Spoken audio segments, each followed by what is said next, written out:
প্রথমেই ধন্যবাদ জানাচ্ছি দর্শকবৃন্দকে এত কষ্ট করে মধ্যরাতে আমাদেরকে ওয়েলকাম করার জন্য, এবং ধন্যবাদ জানাচ্ছি আমাদের প্রেসিডেন্ট এবং আমাদের কিরণ ম্যাডাম এত কষ্ট করে আমাদেরকে এত সুন্দর করে স্বাগতম এবং সংবর্ধনা দেওয়ার জন্য। আমি বিশেষ করে ধন্যবাদ জানাবো আমাদের প্রেসিডেন্টকে, আমাদের যা সুযোগ সুবিধা লাগে উনি আমাদেরকে ওভাবেই দিচ্ছেন এবং ভবিষ্যতেও দিয়ে যাবেন। আজকে যে এই পর্যায়ে আমরা আসছি এটা হচ্ছে একটা ছিল টিম ওয়ার্ক। ফুটবল খেলা কোনো ইন্ডিভিজুয়াল খেলা না।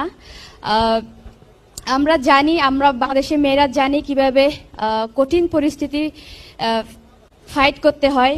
তো আপনারা আমাদের উপর বিশ্বাস রাখবেন। আমরা আপনাদেরকে নিরাশ করব না।